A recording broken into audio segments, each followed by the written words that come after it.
આદ્યશક્તિ મા અંબાના દર્શન કરતા મુખ્યમંત્રી ભૂપેન્દ્ર પટેલ. મુખ્યમંત્રીએ મા અંબાનું પૂજન અર્ચન કરી રાજ્યની શાંતિ, સમૃદ્ધિ અને સુખાકારી માટે પ્રાર્થના કરી.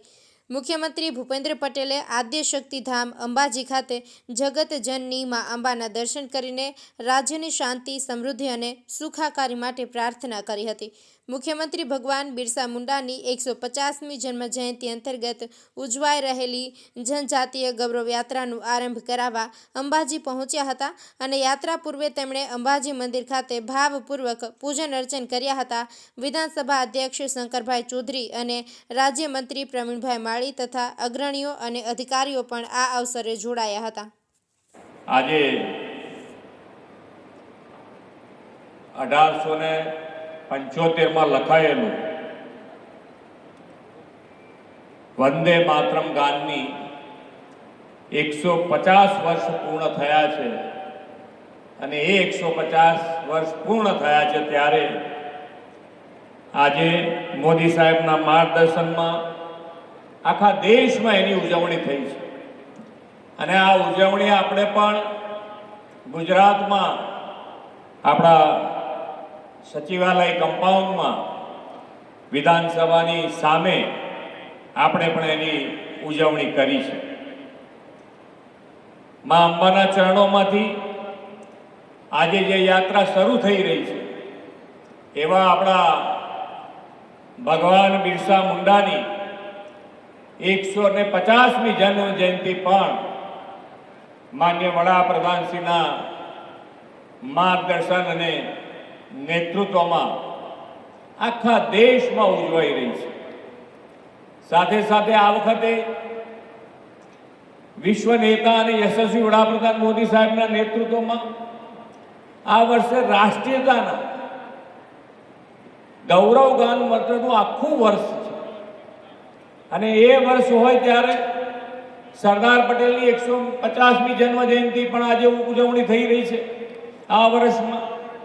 સાથે સાથે વાજપેયીની જન્મ શતાબ્દી અને બંધારણના અંગીકારના 75 વર્ષની પણ ઉજવણી થઈ રહી છે. ભગવાન બિરસા મુંડાએ દેશની આઝાદી માટે અબુઆ દિશુમ અબુઆ રાજ એટલે કે આપણો દેશ આપણો રાજનો મંત્ર આપ્યો. તેમણે અંગ્રેજોના અન્યાય સામે અવાજ ઉઠાવ્યો, સૌ આદિવાસીઓને એક કર્યા અને જળ, જમીન અને જંગલ માટે ઉલગુલાન સંઘર્ષની ક્રાંતિ આંદોલનની શરૂઆત કરાવી હતી.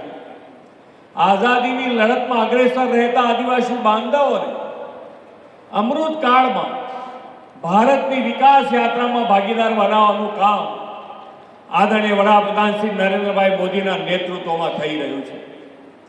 સ્વતંત્ર વીર ભગવાન બિરસા મુંડાની જન્મ જયંતિએ જનજાતીય ગૌરવ દિવસ તરીકે ઉજવવાની નવી પરંપરા આપણા વડાપ્રધાનશ્રીએ શરૂ કરાવી છે.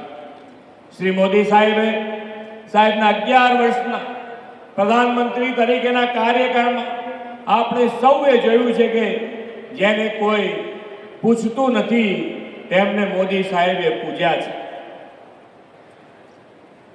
વડાપ્રધાનશ્રીના માર્ગદર્શન અને નેતૃત્વમાં ગુજરાતમાં પાલ દળવાળમાં વીરાંજલી વન અને માનગઢમાં ગોવિંદ ગુરુ સહિત વન બનાવવામાં આવ્યું છે. આદિજાતિ સમાજની આસ્થાના કેન્દ્રો એવા દેવ મોગરા, શબરીધામ, પંપા સરોવર, ઉનાઈ માતા જેવા તીર્થ ક્ષેત્રોના વિકાસ માટે પણ આપણે અનેક પગલાં ભર્યા છે. આદિજાતિ વિસ્તારને અન્ય વિસ્તારોની જેમ જ વિકસિત બનાવવા માટે 2007માં તેમણે વનબંધુ કલ્યાણ યોજનાની શરૂઆત કરાવી હતી. રાજ્યની અંદર રાંચીથી લગભગ 50 કિલોમીટરના અંતરે એક નાનકડા ગામની અંદર આ મહામાનવ ભગવાન બિરસા મુંડાનો જન્મ થયો અને નાનપણથી જ એમના મા બાપે એમને જે સંસ્કારો આપ્યા, મોસાળની અંદર ભણવાનું થયું અને પ્રાથમિક શિક્ષણ પૂરું કર્યું અને એ પછી જર્મન મિશનરીની એક કોલેજની અંદર, સ્કૂલની અંદર એમને ભણવાનું થયું અને તે વખતે વટાળ પ્રવૃત્તિનું જે કામ ચાલતું હતું તેની સામે મનની અંદર વિચાર આવ્યો કે કેટલીક મિશનરીઓ જે કામ કરે છે તેની અંદર અભ્યાસના બદલે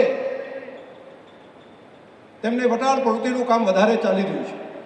અને એ વખતે એમણે ધર્મ અને સંસ્કૃતિને બચાવવા માટે, અંધશ્રદ્ધાઓને દૂર કરવા માટે, વ્યસનોની અંદરથી મુક્ત થવા માટે અભ્યાસ પછી એમણે એક અભિયાન ચાલુ કર્યું